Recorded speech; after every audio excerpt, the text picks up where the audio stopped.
Good morning MBA concept MOFs तुम्हारा first module अपन ने कर लिया था। आज बात करेंगे सेकंड मॉड्यूल की, जो है तुम्हारा फाइनेंशियल सर्विसेज।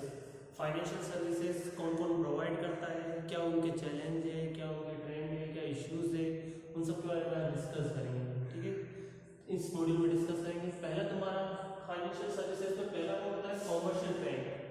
कॉमर्शियल बैंक क्या क्या सर्विस प्रोवाइड करता है, कब बना, कब कैसे क्या वर्क करता है, ये सब चीजें पढ़ेंगे।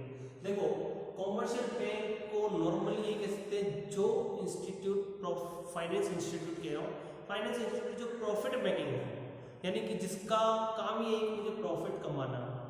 हो सकता है इंटरेस्ट से कमाए, हो सकता है कमीशन से कमाए, किससे भी कमाओ, बट उसको क्या चाहिए, प्रॉफिट चाहिए। तो तुम्हारा कॉमर्शियल बैंक समझने के लिए क्या समझना होगा, पहले तो कि वो इंस्टीट्यूट जो कि प्रॉफिट मेकिंग इंस्टीट्यूट है, वो तुम्हारा क्या हो गया, कॉमर्शियल बैंक हो गया। फाइनेंशियल इंस्टीट्यूट जो कि प्रॉफिट अर्न करना चाहता है। अब यहाँ पर इंस्टीट्यूट फाइनेंस प्रॉफिट अर्न कैसे करेगा, तो तुम एक बैंक, नॉर्मली बैंक की क्या प्रोसेस होती है, accepted deposit to provide other person या फिर इंडिविजुअल हु वांट्स अमाउंट या मनी। ओके, ये होता है तुम्हारा, यानी accepted deposit from general public, यानी तुमसे तुम्हारा पैसे लेकर किसी अदर पर्सन को, किसी अदर पर्सन को उसकी रिक्वायरमेंट के अकॉर्डिंग पे करना, वो क्या हो गया तुम्हारे लिए एक तरह से कमर्शियल बैंक का फंक्शन यही है, वर्क यही है कि तुम्हें क्या करना है, बहुत सारा सबसे पैसा लेना, जनरल पब्लिक से पैसा लेना, और पब्लिक का पैसा पब्लिक को ही देना, और इसके अगेंस्ट में क्या लेना उनसे, इंटरेस्ट या फिर कमीशन। राइट है, यही चीज करना होता है। यानी कि देखो, तुम्हारे पास बहुत सारा पैसा, तुमने क्या कर दिया, बैंक में डिपॉजिट कर दिया। अब बैंक क्या करेगा, उसे एज ए लोन किसी थर्ड पर्सन को दे देगा। तो इससे क्या होगा, बैंक को भी इंटरेस्ट मिला और तुम्हें भी इंटरेस्ट मिला। बट बैंक क्या करता है, अपना इंटरेस्ट अपना रखता है, क्योंकि इसका काम ही क्या है, profit making financial institutions. Okay, इसको रेगुलेट करते हैं जितने भी तुम्हारे पास में कॉमर्शियल बैंक है इंडिया में, उन सबको रेगुलेट कौन करता है, आरबीआई। ठीक है, अभी इंडिया में 20 पब्लिक सेक्टर बैंक रन कर रहे हैं। कितने, 20 पब्लिक सेक्टर बैंक। यानी कि मैं कह सकता हूं कि जितने बैंक है, एसबीआई है, तुम्हारा आईसीआईसीआई है, आईडीबीआई है, सिंडिकेट बैंक है, एक्सिस बैंक है, ये सब क्या है, कॉमर्शियल बैंक है, जो क्या करते हैं कि किसी पर्सन से अमाउंट एक्सेप्ट करके किसी अनदर पर्सन को एज ए लोन प्रोवाइड कर रहे हो, वो सब क्या होते हैं, तुम्हारे कॉमर्शियल बैंक होते हैं। जिसमें तुम सेविंग अकाउंट खुलाते हो, करंट अकाउंट खुलाते हो, ये सब क्या है, तुम्हारे जितने बैंक तुम्हारे अकाउंट खुले हुए हैं वो सारे क्या है, तुम्हारे पास में कॉमर्शियल बैंक है। अब देखो, यहाँ पर हम बात करते हैं classification of commercial bank. Commercial bank कौन कौन से क्लासिफाइड होते हैं, कौन कौन से हो सकते हैं।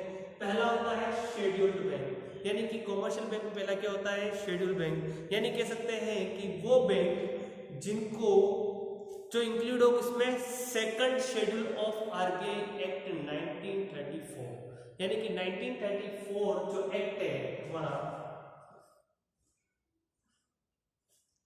1934 आरबीआई एक्ट है, इसके कॉन्स्टिट्यूशन में सेकंड शेड्यूल में जो लिस्टेड हो, सेकंड शेड्यूल में जो लिस्टेड है वो तुम्हारे क्या होगा, शेड्यूल बैंक हो। ओके, जो किसमें इंक्लूड हो, जो किसमें इंक्लूड है, 1934 आरबीआई एक्ट के सेकंड शेड्यूल में जो लिस्टेड है, जो इंक्लूड है, वो सारे बैंक कौन से कहलाएंगे, तुम्हारे शेड्यूल्ड बैंक। ठीक है, अगले बात करते हैं पब्लिक सेक्टर बैंक। अब पब्लिक सेक्टर बैंक की बात कर लेते हैं। पब्लिक सेक्टर यानी कि वो बैंक जिनकी मेजॉरिटी ऑफ स्टेक होल्डिंग, यानी कि जिनकी मेजॉरिटी ऑफ स्टेक होल्डिंग, यानी कि शेयर्स, मेजर शेयर्स किसके पास हो, गवर्नमेंट के पास हो। समझ रहे हो, जिनकी मेजर शेयर होल्डिंग, कह सकते हैं कि 51% शेयर होल्डिंग किसके पास हो, गवर्नमेंट के पास हो। ओके, समझ में क्या।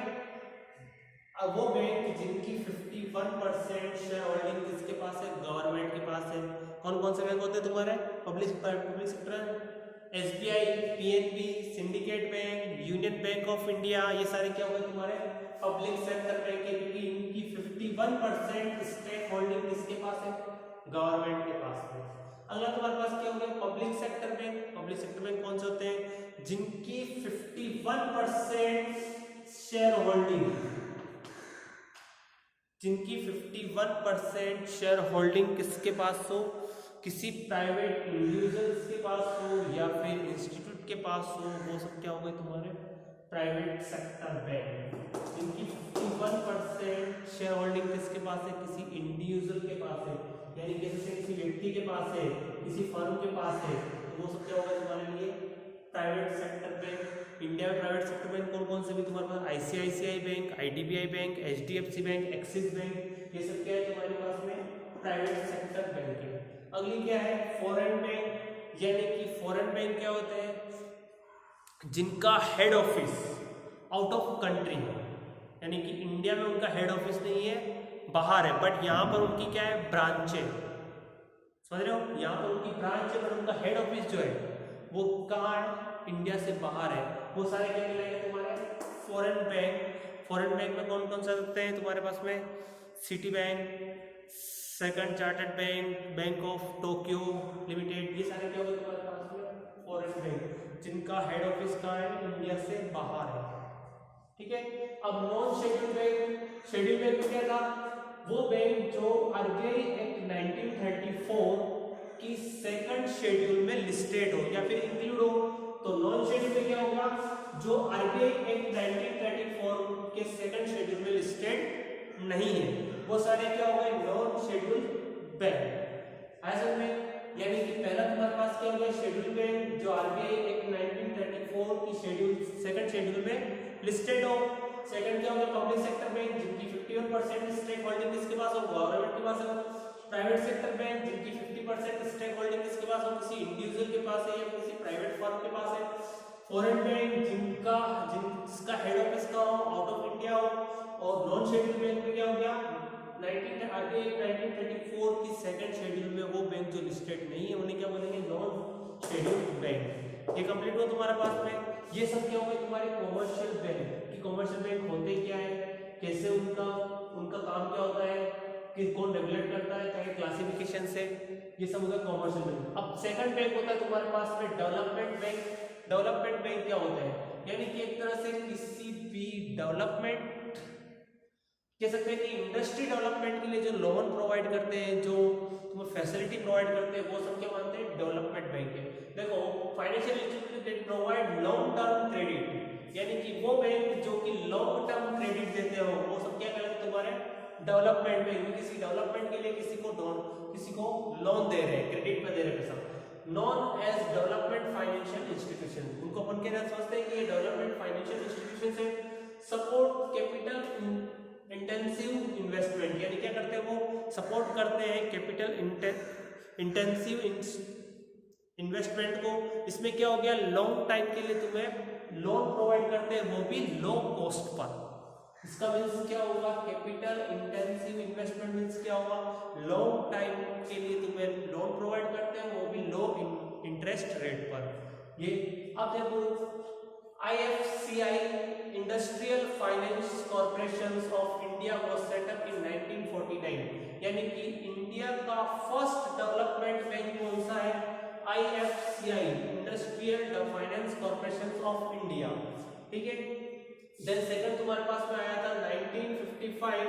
इन 1955 ICICI यानी कि इंडस्ट्रियल कॉर्पोरेशंस इंडस्ट्रियल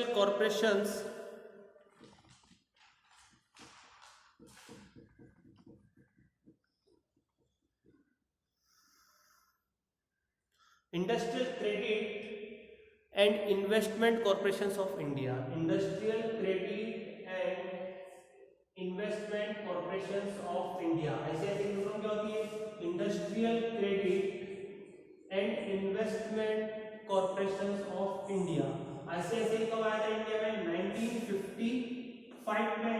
अब 1965 में क्या हुआ IDBI आ गया यानी industrial development bank of India और set up as an apex body of all development, यानी कि IDBI जो बैंक था वो सारे के सारे इंडस्ट्री के लिए आया था, ICICI किसी पर्टिकुलर इंडस्ट्री के लिए आया था, बट ये क्या हो गया ऑल डेवलपमेंट, यानी कि किसी भी टाइप का एग्रीकल्चरल हो या फिर इंडस्ट्रियल हो, जो भी सेक्टर है, किसी भी सेक्टर की बात करें उसके लिए बैंक कौन सा बना तुम्हारा IDBI, जो कि सारे के सारे सेक्टर को डेवलपमेंट के लिए लोन प्रोवाइड करने लगा IDBI, जिसे अपन बोलते हैं कि apex body of all development financial institutions. Okay, ये तुम्हारे दो बैंक हो गए कौन कौन से फाइनेंशियल सर्विसेज को प्रोवाइड, एक तो कमर्शियल बैंक और एक तुम्हारा डेवलपमेंट बैंक। अब तुम्हारे लास्ट बचा हुआ है इंटरनेशनल बैंक या फिर इन्वेस्टमेंट बैंक, वो अपन नेक्स्ट वीडियो में डिस्कस करेंगे। ये तुम्हारे लिए दोनों बैंक